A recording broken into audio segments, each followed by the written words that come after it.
Et on s'intéresse à présent au marché américain, Antoine, avec des indices toujours au plus haut, malgré les tensions avec les banques qui sont apaisées. Oui, tout à fait. C'est vrai que c'est assez impressionnant. On a une hausse continue des indices américains et les trois principaux indices, à savoir le S&P, le Nasdaq et le Dow Jones, ont inscrit de nouveaux sommets historiques la semaine dernière. Donc c'est vrai que c'est assez un peu euphorique actuellement sur les marchés. Donc il faut faire attention quand même qu'il y ait un petit retour. C'est pas impossible. Et du coup, quand on regarde par exemple le S&P 500 graphiquement, on est donc sur une hausse de quasiment 500 points depuis le mois d'octobre. Donc le S&P a progressé de 28% en 2019. Là, il est actuellement en hausse de 3%. Donc c'est assez impressionnant, mais elle garde toujours, se montrer assez prudent parce qu'il pourrait y avoir un retour quand même dans les prochaines semaines. Et là, par exemple, la signature de l'accord commercial dans les prochains jours, est-ce qu'il faut s'attendre à ce que ça grimpe encore? Alors justement, on a les marchés ont pricé le fait que les États-Unis et la Chine signent cet accord. Donc maintenant, s'il devait y avoir une surprise, parce qu'avec Donald Trump, on n'est jamais à l'abri, ça pourrait justement être un facteur de recul sur les marchés. Donc pour moi, vraiment tout est pricé, toutes les bonnes nouvelles sont pricées dans les marchés. Et c'est vrai que aujourd'hui, il faut quand même être prudent. Rentrer sur les cours actuels, c'est pas vraiment optimal. Et c'est vrai que toute mauvaise nouvelle non anticipée pourrait provoquer un recul sur les indices. On va s'intéresser à une valeur en particulier, Tesla qui a justement beaucoup augmenté depuis quelques mois. L'électrique marche fort, à la fois aux États-Unis, mais même aussi en Chine. Oui, tout à fait. Alors Tesla, c'est vrai que c'est très très impressionnant le parcours boursier. Je vais y revenir par la suite, mais c'est vrai que hier on a eu donc un broker américain très connu, Oppenheimer, qui a relevé son objectif de cours de 382 $ à 612 $. Donc il quasiment double son objectif de cours.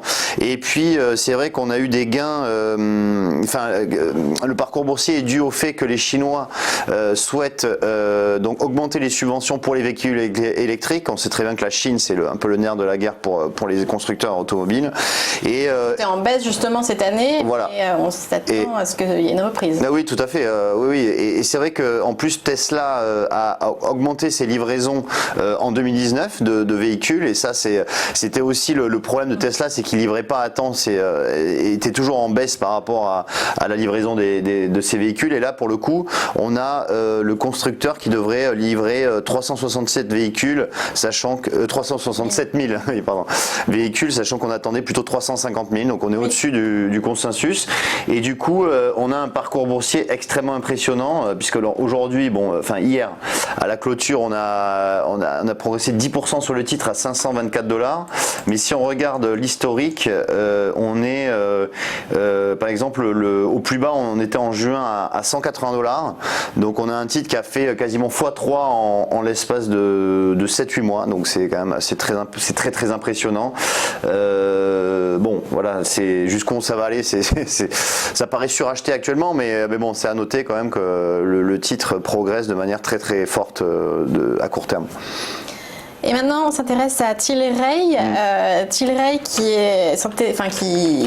agit dans le domaine pharmaceutique, mais plus précisément dans le domaine du cannabis thérapeutique, qui a un marché grandissant à l'étranger.